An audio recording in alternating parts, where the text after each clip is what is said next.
Okay, hello. Today I want to explain some some things I've realized recently. Um, how aesthetics affect. Oh, whatever. I'm not gonna title it. I don't care. I'm just gonna explain the ideas. So I think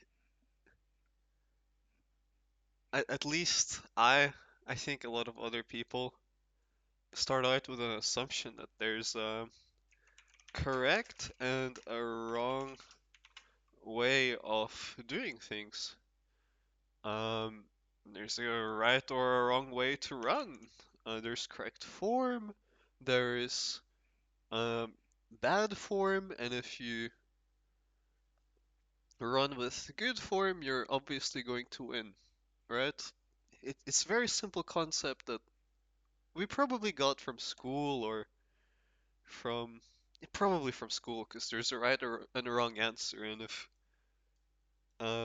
you solve and you still get the correct answer, but you do it the wrong method, the math teacher will come up to you and tell you um, how to solve it correctly, which is the most retarded shit ever, right? I solved it, I got the correct answer, can you fuck off, right? Um, but in trying to attain a destination, uh, let's say there's your destination,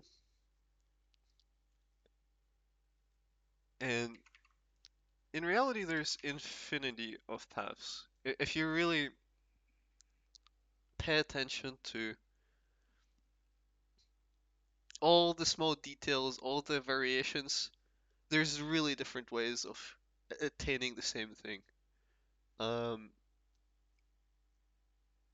if you look, if you've ever tried to master any sort of skill in any sort of discipline, you'll always find that there's always um, different schools of thought, and they all have their successful people, and um, it can make it hard to think like, but what method is the best? How do I find the easiest or best path for me? Um, which one of them is lying and which one of them is true? The reality of it is, all of them can be true at the same time. The path you take towards a destination does not matter. It doesn't matter, and if anything, trying to copy any path will always compromise your potential.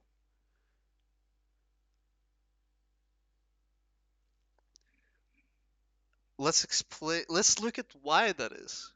So, when you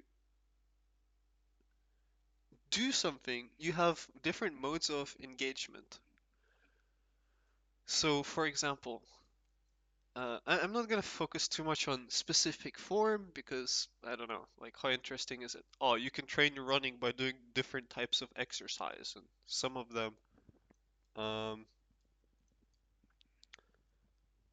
and they all yield different results. Um,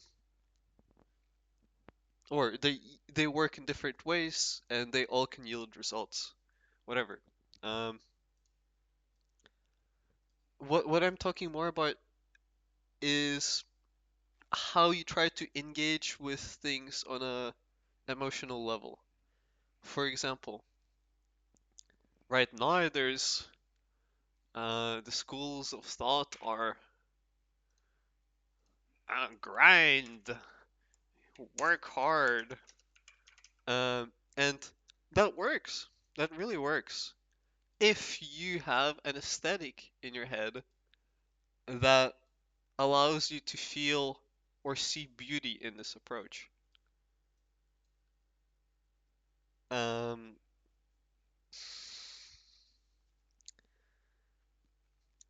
Okay, let's break.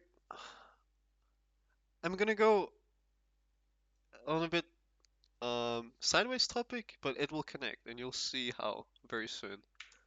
So let's look at human personality types, right? Um,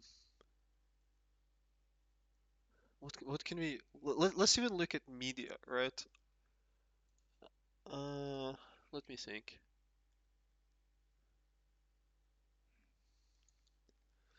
I I'm just gonna make anime examples. I don't know. Let's say you have Berserk, right? Some people watch Berserk and they they they watch this and they think, "Oh my God, I'm Guts." Um, and why? If you really think about it, we're gonna take this. So they look at the golden age and they think this is the best thing that has ever happened. This is what life is supposed to be like. This is what they find aesthetic. If we were to break down the characters and what they find aesthetic, let's say we go with Guts. What is he? What is his, or not his as a character? Because they're just characters. They're limited. Let's talk about humans that um connect with a character. If someone watches this and finds Guts to be an aesthetic character, well, what can you say is true about that person? Like, Guts is characterized by struggle against fate. This is his whole character. Um, Everything comes down to this. Everything he ever did. From the very beginning, uh, he was just fighting to survive. From down to the when Griffith makes him his bitch, right? Um,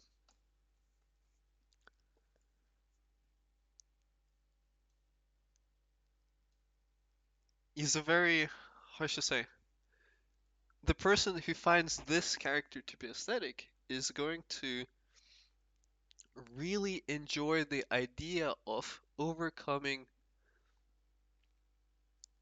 obstacles and suffering a lot.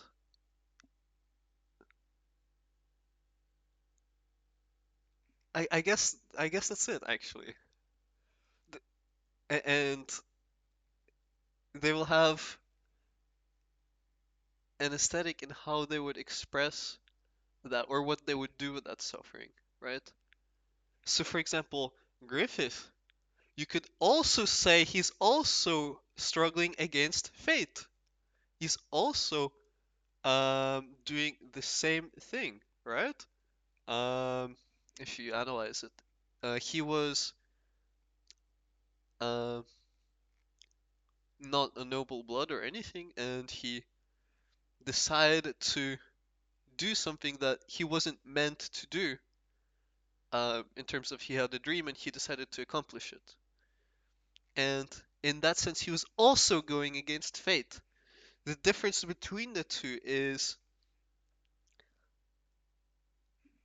Guts would struggle against fate, but he is incapable of, or he's unwilling to, or he doesn't find it aesthetic to um, sacrifice others for his uh, dreams, if that makes sense. Like Guts is more willing to sacrifice himself in his fight against fate, so he's a little bit of a communist, you could say, or something. He's a little bit of a we're in this together. I will pay a very large price to pay your fee as well. We're gonna get out of this together. Well, Griffith, to him, his Dream is on another plank above that. Yes, people are important to him and he's willing to sacrifice for them, but there is a clear. Well, fuck. Do I break down? Because he changes as a character, and then he reflects and then doubles down on his beliefs. I don't want to do it. It's not that interesting to me, to be honest. I will do like a very small, summarized version instead. Basically, if you watch this, the basic idea it's presenting is struggle against fate, and to someone, the idea of that is beautiful and aesthetic. If we were to look at another media, I don't know, like romance anime, I don't know what kind of popular stuff is out there. Um, I don't know. I'm not familiar. Mm, okay, let's go with.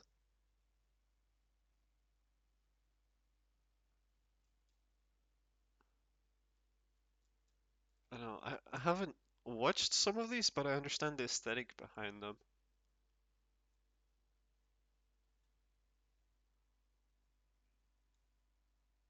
Mm, I don't remember what this is called.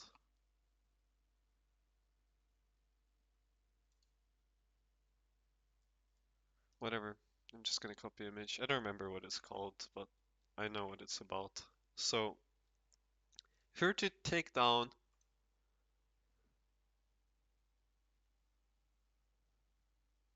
Fuck. Okay, if you were to look at.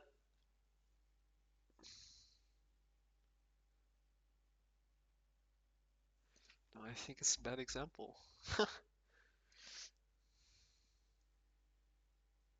What's the most typical romance? I don't know. I don't remember.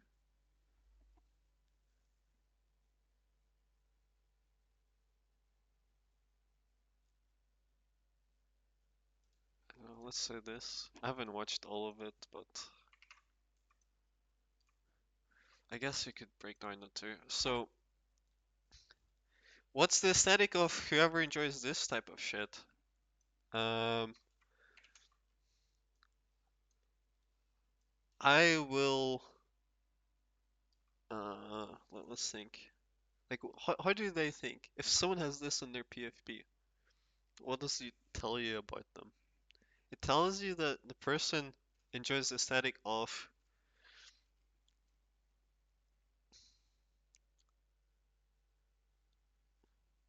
They're not a struggler. That's for sure. That's that's first. They're not guts. Uh, they're not role playing.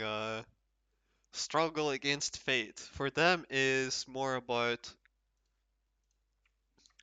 building uh aesthetic connections. If you look at, I mean, I guess all of them are doing that.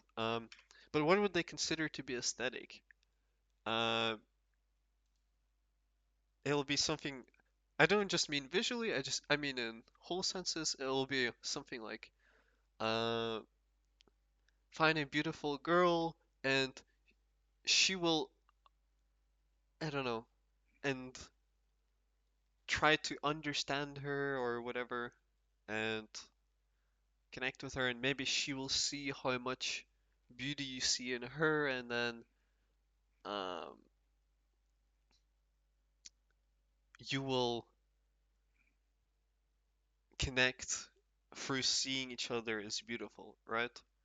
So what's the aesthetic? Aesthetic is that someone can see you as beautiful, and that's kind of the whole concept of romance anime, to show people as beautiful, to even when they show ugly sides of people, they use them to make them look more beautiful, more human or whatever. So the aesthetic about this is beautiful people um, go and have orgies together or whatever. I don't know. And this type of aesthetic is severely different to this one. The whole idea here is, I mean, there's different twists to it, but world has beauty to it, and world is beautiful, and I enjoy partaking in that beauty and being part of it, right? So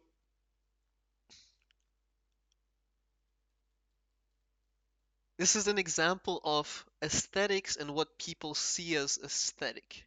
And what you see as aesthetic, or I will do another example. uh, Solo leveling. This is one of my favorite trends, and I think it's one of the funniest. In the sense, it's the most misunderstood shit ever. But why is this aesthetic? This whole idea of, uh, Tower of God. They're different, you know, slices, but kind of the same thing. Same underlying aesthetic, which is, um, like, what's the story? Loser becomes, uh, overpowered, right? Loser becomes Chad, or winner, or Sigma, I guess.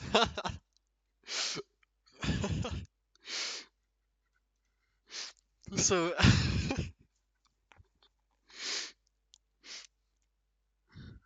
I mean, you could put a lot of things in how people interpret them. I'm not saying it's always what the author intended, but talking.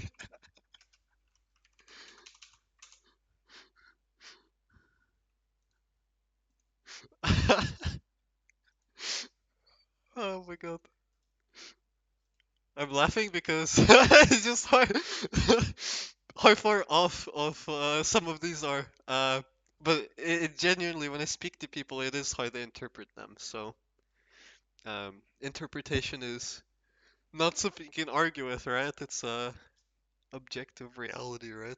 Just because you interpreted it means it's true.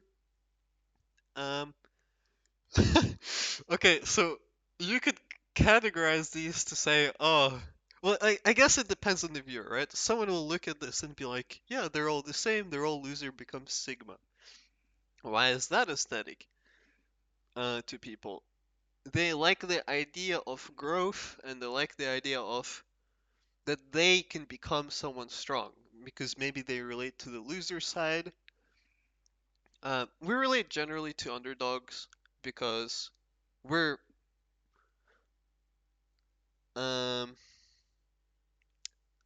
well, I wouldn't say all of us relate to underdogs, but people that feel they are weak, and in general, humans, we do feel we are weak, or at least we're prone to that because we're more aware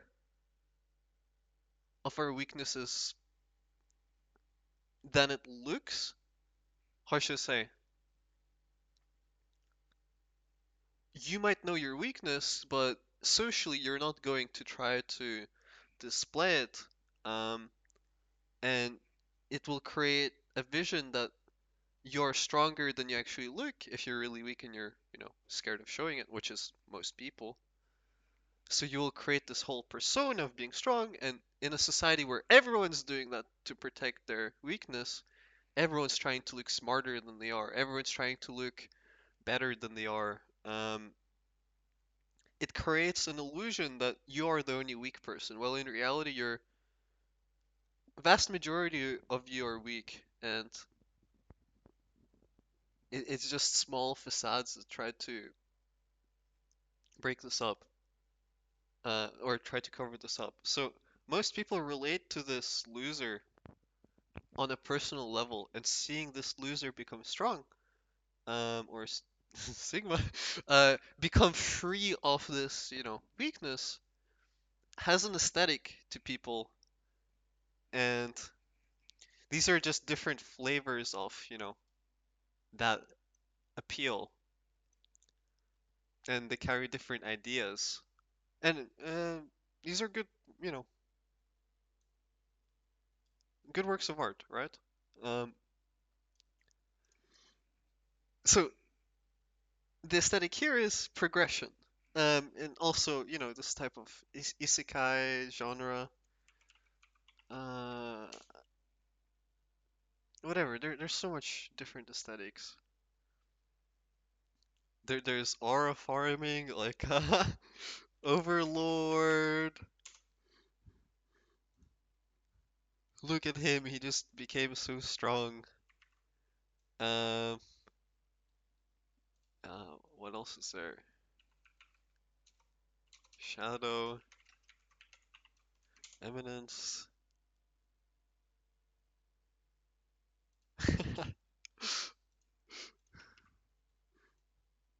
Right, so and this has a little bit different aesthetic. This is like,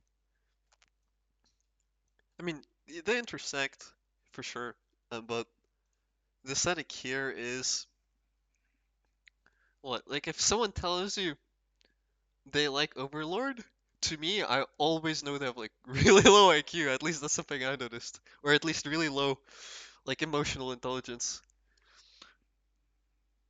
And Goblin Slayer as well. Um, why? Because it's a very, I guess it doesn't have to be low intelligence, but in a lot of cases it is. Um, what's the aesthetic of Overlord? Actually, to even group them together feels a bit wrong because they're very different. But whatever. The idea is, I mean, yeah, there is a big difference here actually. The aesthetic here is just defeat everyone with zero effort, just because you're better. And the aesthetic here is use have no limit to effort, do everything you have to do, no matter the cost, to get the most aesthetic result. Actually, I think I'm gonna stay with this for the center for the rest of what I'm gonna explain, because the concept conveyed here is extremely close to what I'm trying to explain, or what I'll try to explain. So there's different aesthetics. Like the aesthetic here is I am OP. Like it's as simple as that, uh, which is something usually, I don't know. It's a very like teenage type of fantasy, or I am OP. I am God. But I guess it works for some people. It just I am OP. But no, it's not even loser becomes Sigma. It's just like I'm always being OP. Um, right. So there's different aesthetics and there's different ways people see the world and things people see as aesthetic. For example, your average guts enjoyer struggler, he might not be able to relate to this as much, or he might not be able to relate to this as much. Uh, and your average solo leveling or this is OP enjoyer will never be able to relate with struggle against fate. Never. Uh, unless, he changes critically. But you, you see, don't intersect. Why? Because if you are already strong, you're basically God, then why do you need to struggle, right? And struggle is your fight against God. So this whole these aesthetics are, they're different modes of engagement. They're different things that you find interesting. How does that connect to the paths you take to attaining a destination?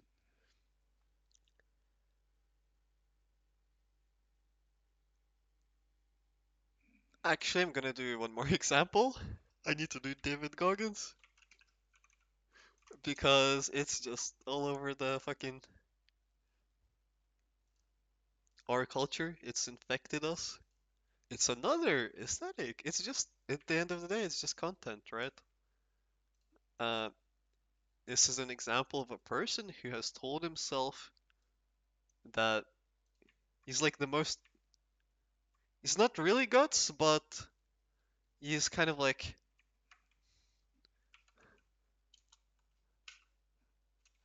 I'm not a bitch or whatever, right? He's just taking no homo to the next level.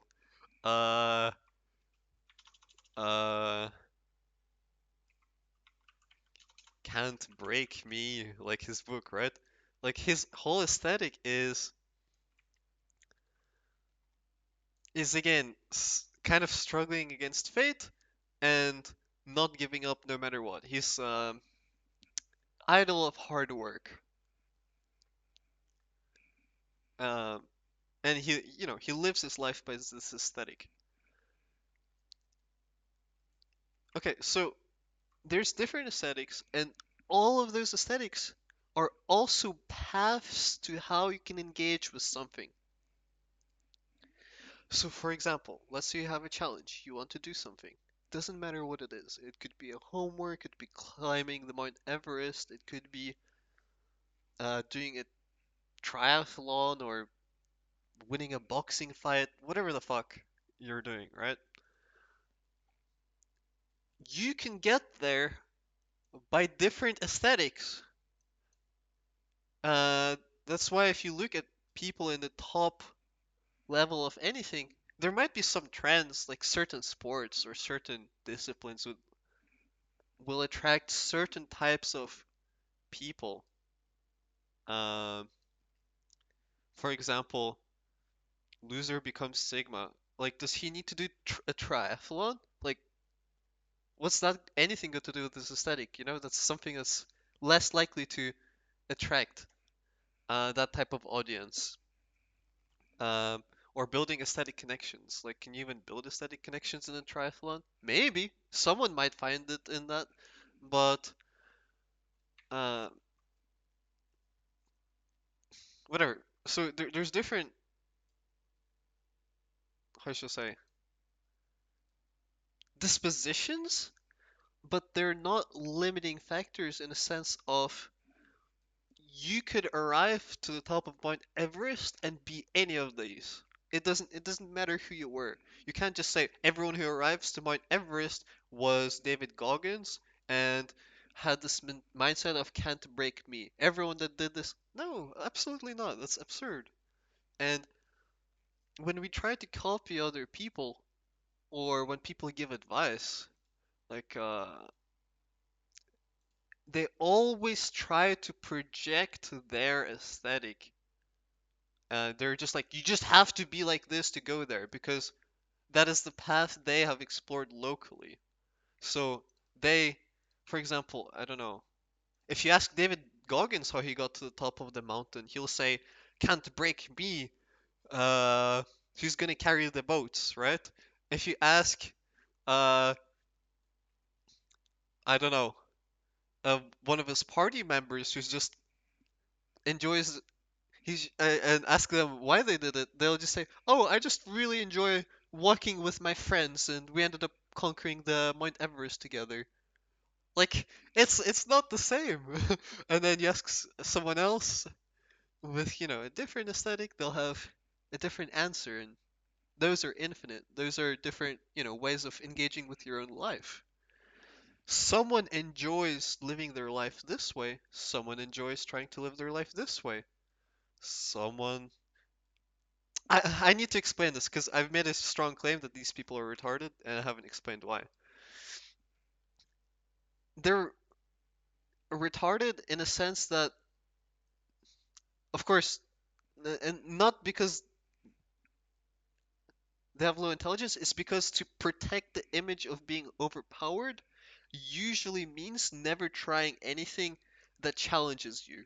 And in a lot of cases, if you were to 100% commit to this aesthetic, you just end up farming low levels. You basically end up doing nothing. You end up doing something really trivial, and then uh, feeding off of how dominant you are. Like school teachers is a perfect example of this. Like elementary school teachers or something. A lot of them feel like they are kings of their little world, of their own little isekai school, whatever.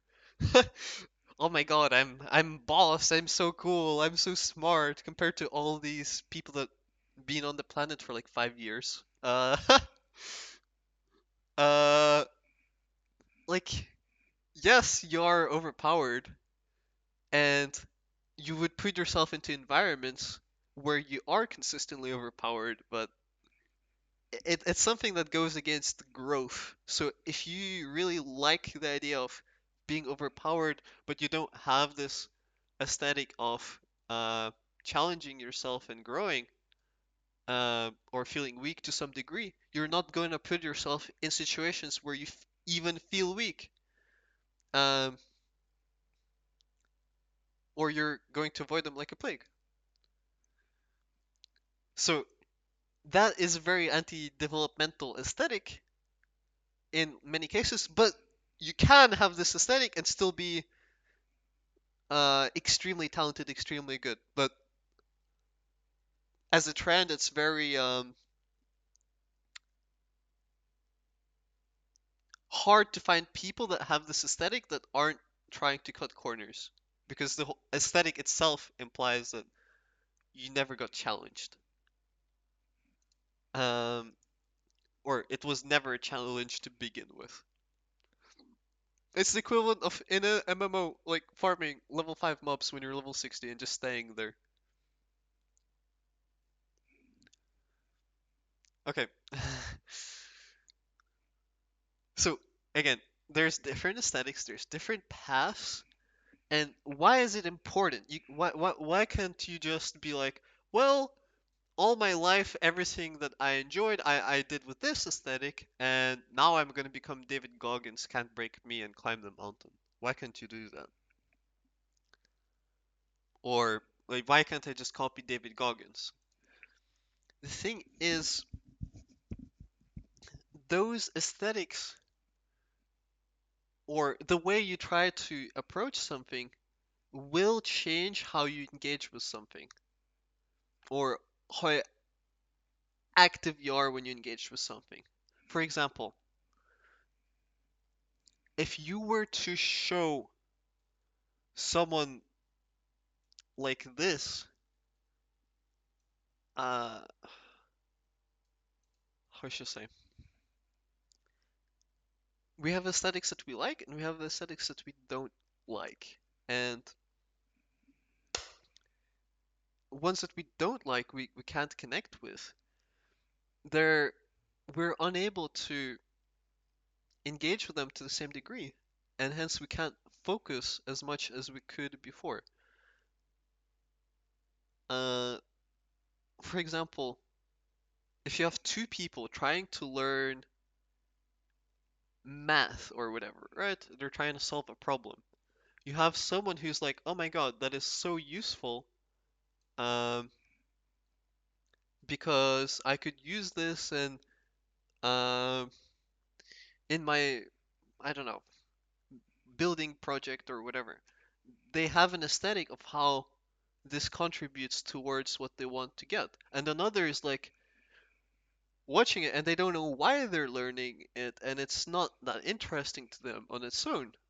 And the the difference between those two people is going to be that the first is going to be able to engage with it And because of that, they're going to be more focused. They're going to be able to hold onto the idea better, and it will create output difference. So you as a person, you have a personality, you have things that you find aesthetic, and you can't just go like, well, this is stupid, I can't do this anymore. Uh, I am wrong for doing this, let me just switch to this, and then expect to have a result. You will not have a result because you're moving against your personality type. You're moving against what you find aesthetic. Uh, Let me make another example.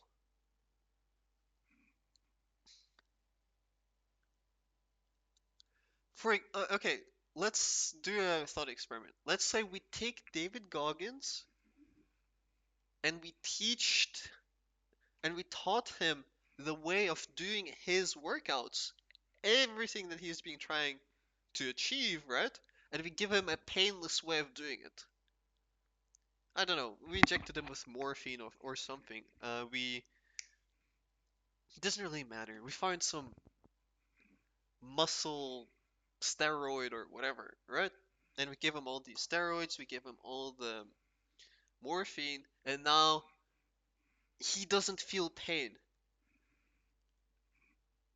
Running and doing all the exercises he does will lose its aesthetic because his aesthetic is feel as much pain as possible and like ego diff it, show it that it can't break him. If he stops feeling pain, he's gonna be like a bored ADHD kid. He's not gonna feel engaged with whatever he's doing, and his results are going to suffer. Even though he feels less pain, because he feels less pain, he's going to lose engagement. Therefore, he's going to run or exercise worse, which seems very counterintuitive. So, taking away the pain from a person like that will worsen his performance because he's a psychopath. He wants to feel pain. Well, psychopath is the wrong word, but he's crazy, right? In that sense, in a good or in a way that he finds aesthetic. And but if you were to take this person who's obsessed with beauty and doesn't have this obsession with pain, and you were to give him morphine, hell yeah, he's going to perform better because he never found pain to be aesthetic. And especially the I am overpowered guy. These are the types of people that will probably find medication and drugs the most appealing. Because, well, as long as it doesn't hurt their perception that they're overpowered. But, like, oh, look how overpowered I am. I can run this marathon without feeling any pain, right? Oh, you're telling me there's like a shortcut to doing it. Of course I'm gonna take it. This thing will make this guy engage harder and be more interested. Meanwhile, it will disengage this person because they're opposites. So, a thing I've realized recently, at least personally, is I personally have a very strong attachment to us, not David Goggins style, but a form of suffering that I find really aesthetic. And uh, I have realized that, or at some point, I realized it was just unnecessary, and I tried to uh, engage with other ways of doing things. But it, it, it was like fighting against your own nature. It's like if David Goggins was to, if he really enjoys pain on his path, let him fucking enjoy pain. And if another person enjoys, I don't know, farming good feelings and beauty, let them do that. You know, you don't need to change the person and their aesthetic for them to be able to get a result. If anything, going against what they find aesthetic will always harm it. So the lesson I learned is to accept who you are and try to work with that instead of trying to or how should I say, work to feed into that. So for example, if you're some uh I don't know, sadistic person who really likes hurting people, then uh turn that into, use that aesthetic to drive you. If you're a very masochistic person and you like suffering and you like feeling pain, then use that. You know, different people have different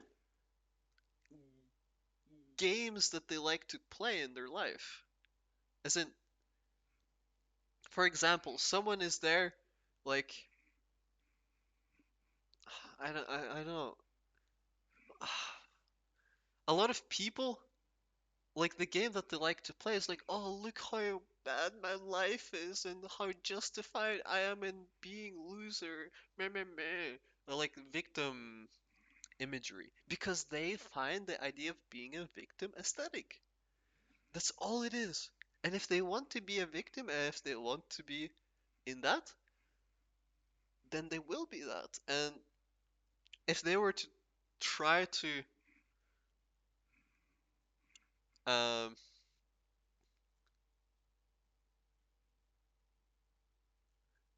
if they were to try to change, to engage with David Goggins or whatever, well, David Goggins is not far from loser mindset. These things aren't far as you would think. If this person was to try to engage with a different idea, then they're gonna lose the aesthetic. For example, if you were to take someone who's a loser, right, and you were to give him, I've seen this in coaching a lot actually. This is, I I call this the ego cap. So you give someone who feels like they're a loser an overpowered weapon. You give them the best advice that they need to progress, and they start progressing incredibly quickly. What happens to this person? They start having breakdowns. Why? Because they were driven by the feeling of helplessness and being loser and being weak. The moment they start seeing conflicting imagery of this, they start getting great results and seeing that maybe they're not being a loser anymore. The whole game stops losing its color. It starts becoming boring. They need to start feeling like a loser again because that is the game that they have um, calibrated themselves to play. It's the game that they have engaged with the most. I have seen that in myself. The way it manifested for me is, let's say I am on a path to conquering some challenge, right? Climbing some mountain. I will start the moment I start making great progress and I know I will conquer the mountain for sure. What I would always do is kind of like cuck myself out of winning by just extending the mountain, always making it bigger, always one-upping the challenge, so that I will always feel like I am losing. Because that is the aesthetic that I have conditioned myself for. I need to feel like I'm losing to be able to engage with something. And if I feel like I'm winning, I lose motivation. And my answer to this was, well, there's something wrong with me. I need to stop feeling this way. The answer I've come to now is, why do you need to change that? You need to find a way to wire that in such a way where you get what you want and you engage with what works for you. There's another distinction I want to make. There's a big difference between suffering and pain. They're not the same. Suffering,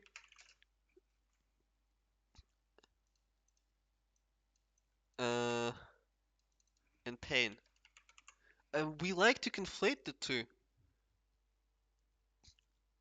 but they're not the same at all. For example, let's say I don't know, I'm doing a very hard workout at the gym, but I'm very motivated and I'm really enjoying it, and I feel pain like in my muscles, right? But it doesn't have to mean that I'm suffering. I could be enjoying the pain. So how you engage with pain can determine whether it's suffering or not. So it's same with let's say you were to take someone who's very masochistic, right? Or they need to feel like they're a loser or whatever, or they're an underdog. They will feel strong amount of pain for being in their position, but maybe that's what they want to feel, and they engage with that. So they're in pain, but they're not suffering. The pain that they're experiencing might actually give them pleasure. Uh, and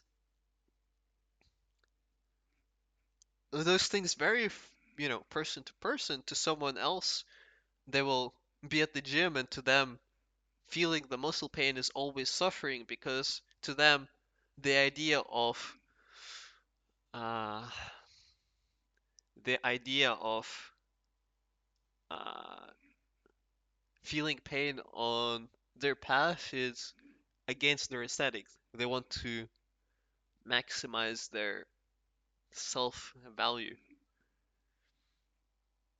But another person will look at all of those things that are supposed to break him and use it as fuel and engage with it. Uh, he will actually become stronger.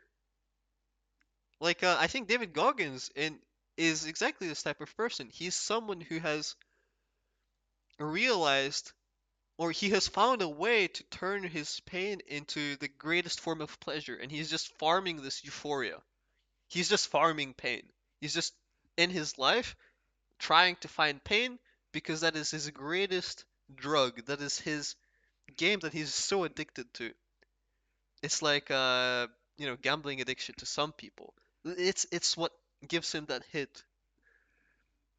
It's what he engages with. So, um, if I were to summarize the idea I'm trying to convey is aesthetics play a key role in how you engage with things. And you shouldn't copy people's aesthetics. You should find whatever aesthetic works for you and you are able to engage with um, to be able to feel alive. At the end of the day, that's all we want, right? We want to feel alive. We want to enjoy our time here while it lasts, right? We want to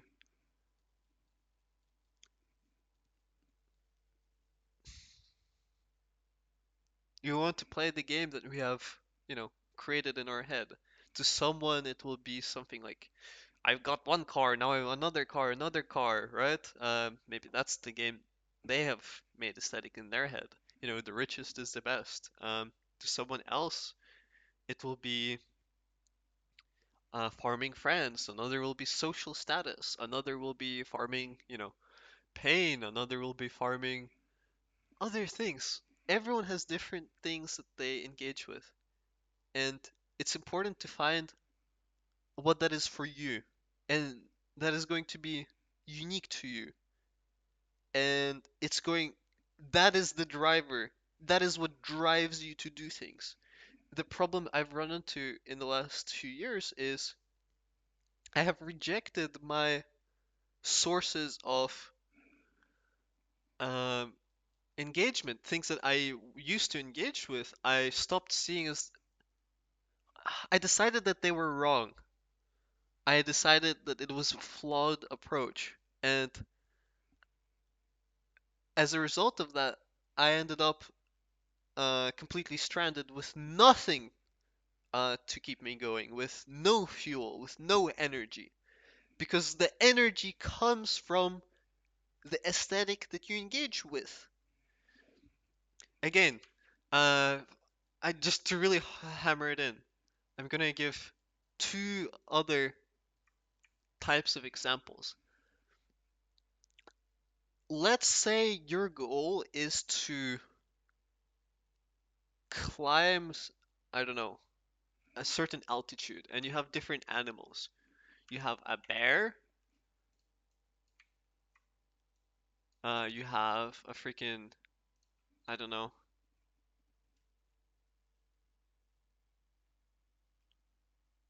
wolf, and you have a human or whatever, right? And all of these have different genetics, different body compositions or whatever, right? For example, bears, they can climb fucking trees. Like, there's videos of bears climbing trees. Like, people always think, oh, if I'm running away from a bear, I'll just climb a tree and I'll be safe. No, they can climb trees better than you. Uh, you will get eaten. So, but let's say those, all of them had a goal of, like, I don't know, going up in the air. A wolf might just, I don't know, find a large body of mass and just go up there. I don't know, some sort of a hill or a mountain. A bear is like, what? We're going up 10 meters? I'm just gonna climb a tree, no problem, right? And a human might be like, well, I have my advantages. I'm gonna design a helicopter and I can go as high as I want, right? The point I'm highlighting is if you were to try as a bear to design a helicopter, you're fucked. And if you were as a human, you were trying to compete with a bear in climbing a tree, you're also fucked. And I don't know if wolves are faster than bears, but for this example, let's assume that's true. Um, and wolves have the highest, horizontal speed out of all of us, so they have their advantage, right? Trying to neglect your advantage to go for the most optimal path ends up is just stupid because there's no such thing as optimal path objectively. The optimal path for if you're a bear, a wolf, or a human are going to be different. Uh, Einstein had a quote on this. He was like, "If you're whatever," he had a quote on this. If you wanna look for it, go look for it. I don't remember it. Um, and I'm not looking for it. So another example of this, I don't remember. Okay, so I've illustrated my point, I think.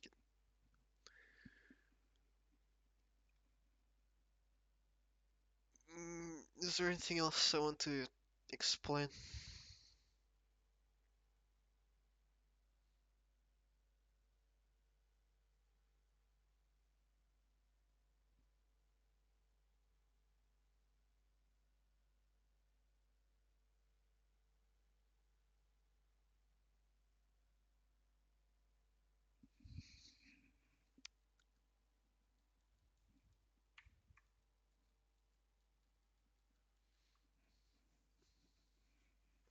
Oh yeah, I wanted to explain one more thing, which was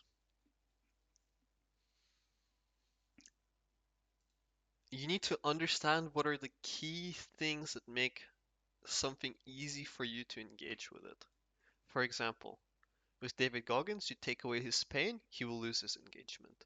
With this guy, you take away his feeling of superiority, he will lose engagement. If you take away this guy's feeling of progression, he will lose engagement. If you were to take away the aesthetics from the connections that this person has, they will also lose engagement. If you were to take away well, Guts and Griffith are a bit different. For Griffith, if you were to take away his, dream and the aesthetic of the dream, then he would lose his engagement. And then for Guts, if you were to take away the aesthetic of life itself, he will lose engagement, like surviving. Okay, let's do an example of how that actually works. I will go over something that I think is true for most young guys and was true for me at some point in the past. I think at least my generation, or maybe just me, maybe I'm retarded, right? We were raised with this whole idea of um, kind of like the story Shrek was based on. You have, or Mario or whatever, you have a princess somewhere on whatever. Assume this is a beautiful princess. I don't know what the fuck I'm drawing, right? Triangle princess. And I don't know, let's just go. Princess.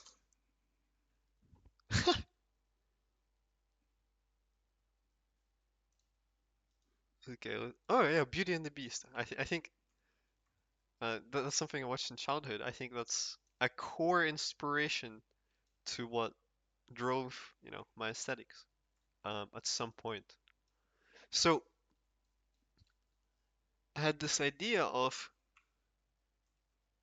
oh my God, there's some princess up in the tower, and there's a dragon that is. I'm not drawing.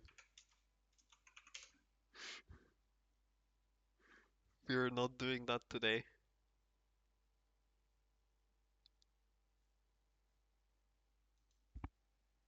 Okay, and there's a dragon on that is uh she needs saved from, and you are knight in shining armor.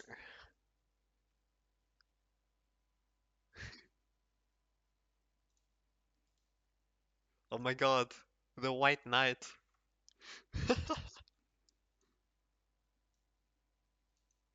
Right, you're the white knight, and I was fed this bullshit that it's beautiful to become this white knight, defeat the dragon to save the princess.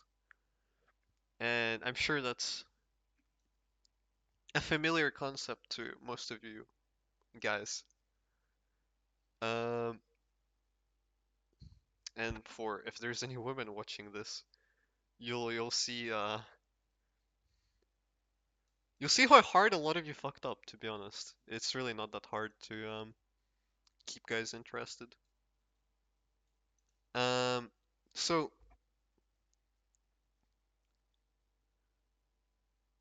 princess is beautiful because she's princess, and the dragon is whatever. You understand the idea. So I was told this idea, right?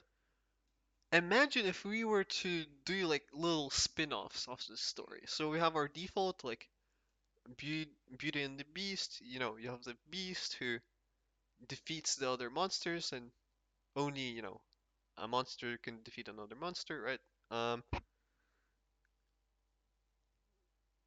but inside he's beautiful or whatever. Uh, and you know he wins, and he's then later the princess sees the beauty in the beast, and they sit there jerking off on how beautiful they both are, right? And they fall in love or whatever. Um,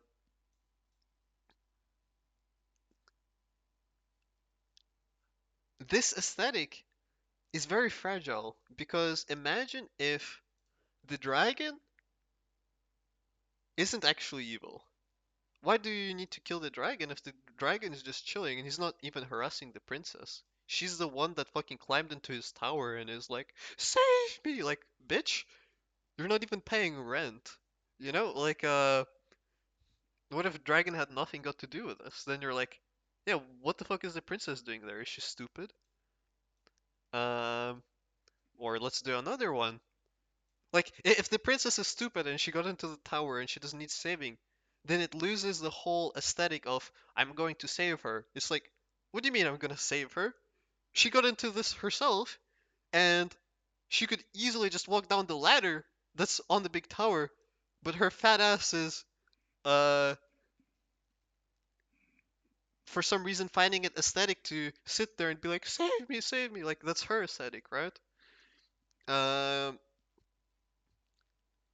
or the other alternative, which is you go and you slay the dragon. Let's say he was actually the bad guy or whatever. Let's say the dragon isn't even a person. The dragon is the things that you needed to overcome to be worthy, I guess, in some ways, right? Your own demons, right? Your own dragons. You slay the dragon, and you're at the gate with the princess, and then she's I don't know. So you've just slain a dragon, and she hasn't done shit. She's just been sitting in this tower and being like, "Oh my God, I'm a princess. Please save me," right? And then she comes in, and then this kind of, and then she's like trying to girl boss you because right now, modern generation is girl boss is what's aesthetic. That's what um women are striving to be. Um, and no problem with that, right? Whatever. Do what you want, girlies. Don't really care. Um, but if you're a knight and to use the aesthetic was to slay the dragon, and you've slain the dragon, and you're going to a girl, and she's trying to girl boss you, do you understand from your perspective how stupid that looks? Like how silly and unappealing that looks?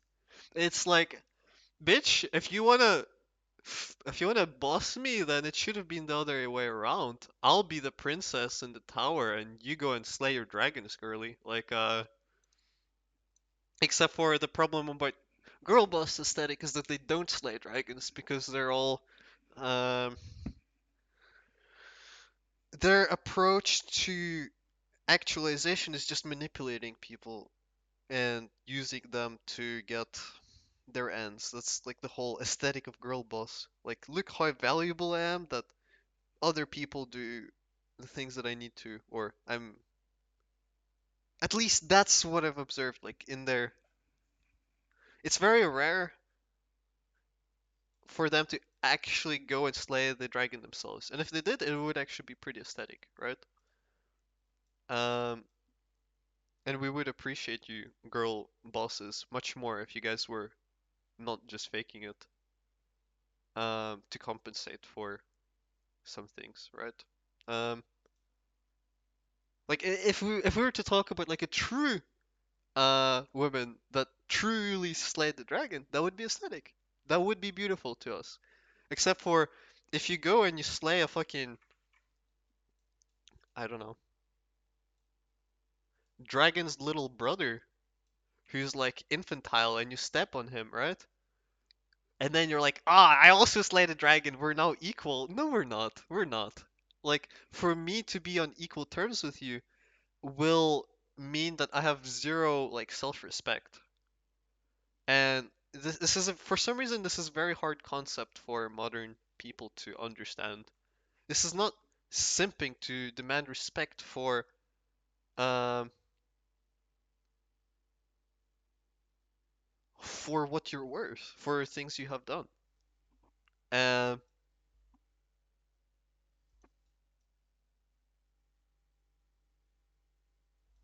it, I don't see what the problem in that is. But okay, so I guess the point I'm trying, I don't want to go into societal issues. I can rant about that for hours, but or why things occur, etc.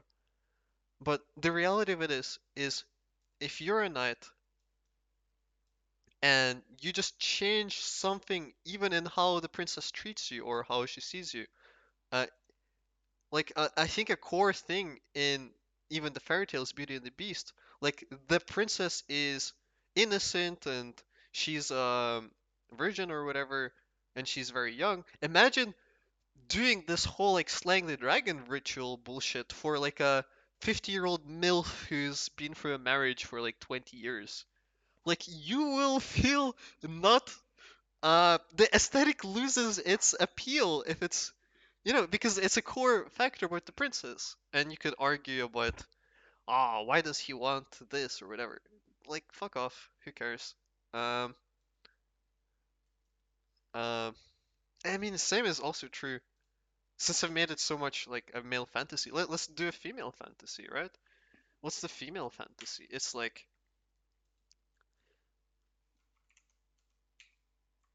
the the White Knight doesn't even exist in the female fantasy. What she wants is to fucking tame the dragon.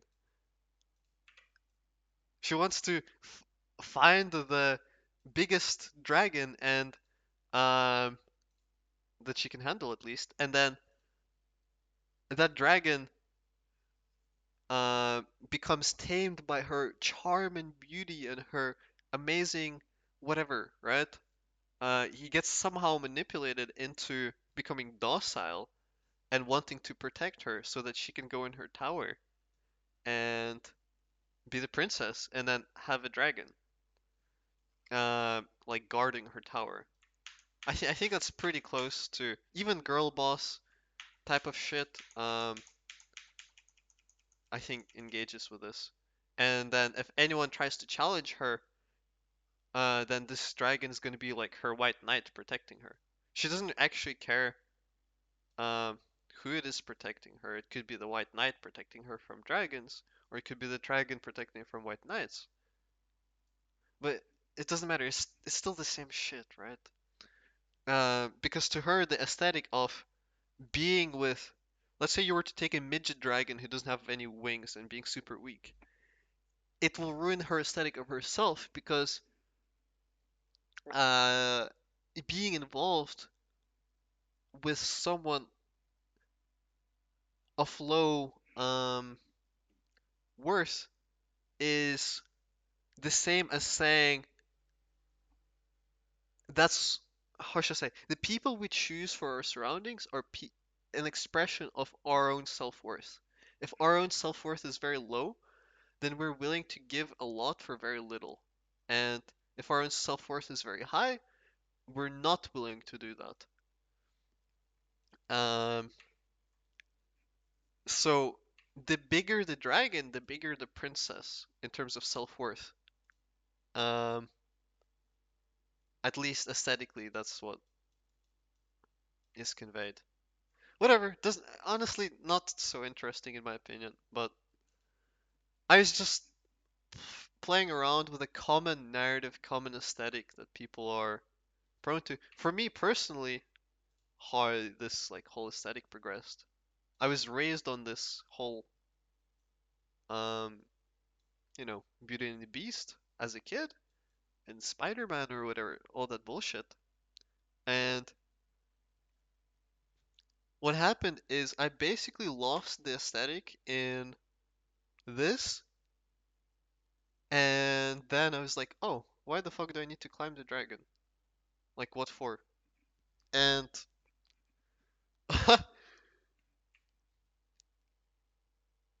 I have not been able to answer that question for a really long time. But now I have my answer because I like fighting with dragons. I don't know. I don't know what else to tell you. Like even if the princess wasn't there, I'll be fucking doing it, you know? Um, because that is the mode of engagement that makes me feel alive. If I don't do this, if I don't fight any dragon, um, then I just feel like there's nothing interesting going on. I just feel perpetually bored. And over a long period of time, this loss of aesthetic and being perpetually bored will shift your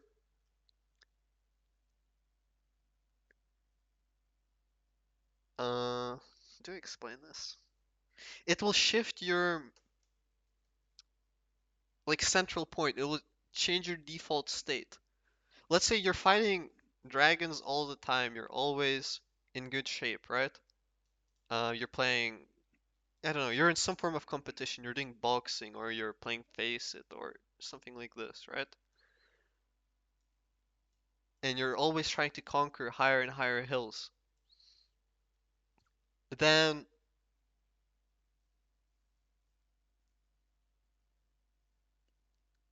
you're going to be in good shape. You're going to be like toned, you're going to be um mentally, maybe even physically, like the you're going to get hormonal responses to this because, if when you're always in challenge and you're confronting it in a certain way, that's going to be a trigger for hormonal changes. For example, if you're doing a lot of fighting sports, you're going to have higher testosterone than if you weren't doing this. So it matters a lot what you do because it affects your hormonal profile, and your hormonal profile changes what you find aesthetic. So once you're in this hole of losing your aesthetic and you become very, very how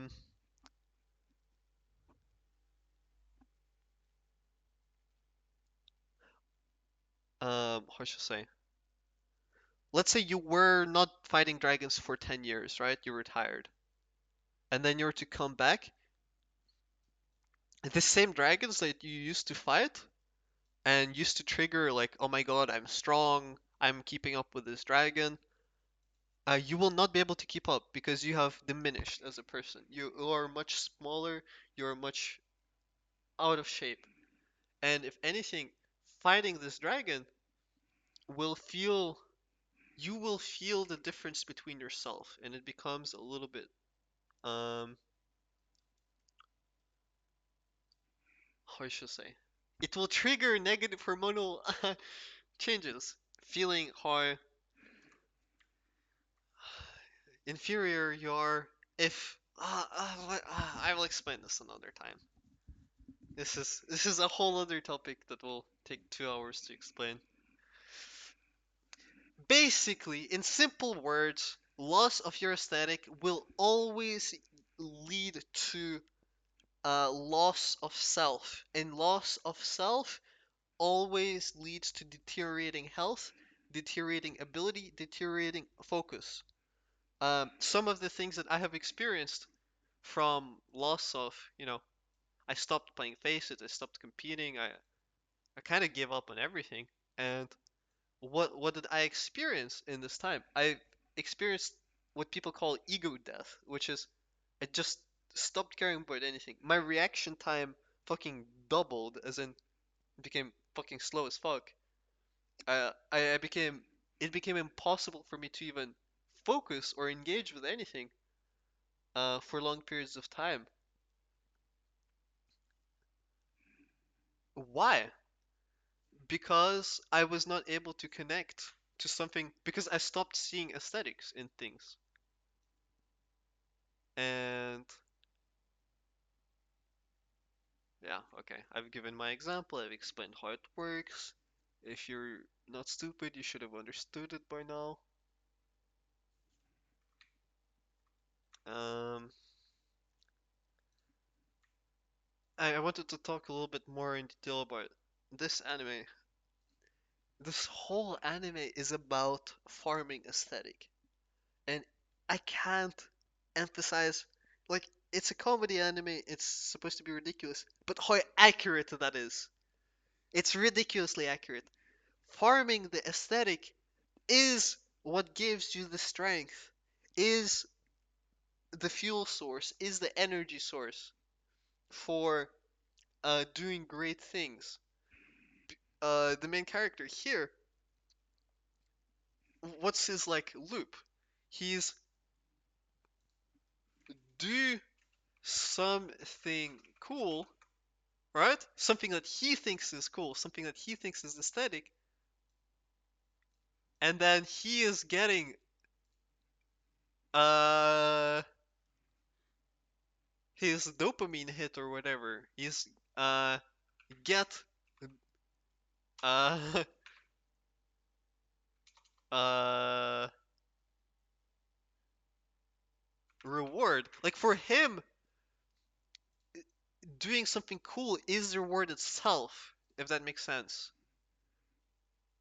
Which gives him, yeah, let's just say dopamine hit. Get dopamine hit from doing that action, and then the dopamine hit reinforces the pathway, and uh, it boosts engagement. Like the things that we get engaged with is the things that we feel um, respond to us. I saw an interview with Gabe where he was explaining what is the most important thing in games. It's games that respond to the player.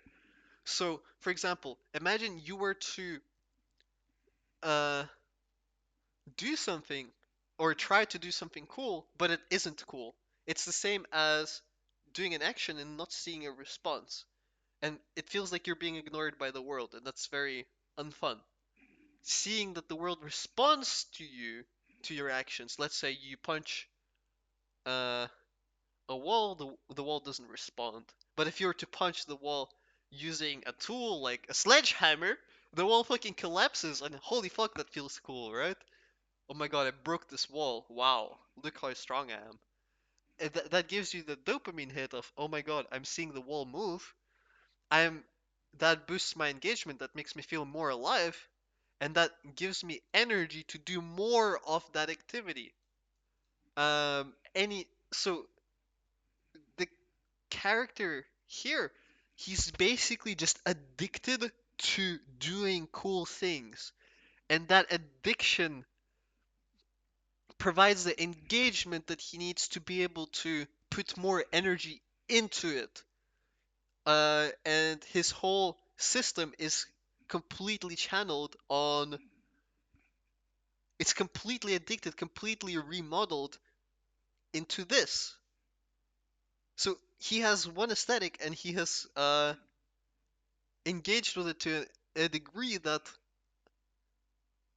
um, it wouldn't make sense for him to do anything else. Like, uh, imagine this guy and then you were to offer him something else. He's like, why would I do this if I have doing something cool, which is for him the highest form is aesthetic, you know? This is what a lot of players people don't understand as viewers. They're like, "Oh my God, this girl is in love with him. Why doesn't he reciprocate? Why doesn't he?" He doesn't care. To him, the love of a woman is so small compared to doing something cool. Uh, I mean, maybe if a woman could be cool or something, maybe that could be a way. But at least the way the author has framed it so far, the women aren't so cool compared to him, right? Compared to what he's doing anyways. And anyway, and the reason why he like leads on so many female characters is because having a secret organization of only women is cooler than having the organization of a bunch of like middle-aged bald guys, right? It's again, everything is up to aesthetic. That's why they have uniforms. That's why they're a secret organization. This anime is extremely ridiculous, but it's also extremely accurate to how it actually works in real life. With in terms of what systems and how you engage with those systems, and you can be very. What gives you energy is the level of engagement that you have with something. If anything, dopamine is the. If I were to not explain it chemically, it will just be how engaged you are with something. It's as simple as that. How much you anticipate something and how much you are in turn engaging with it. Okay, I've explained. I don't think there's much else I wanted to convey. Ciao.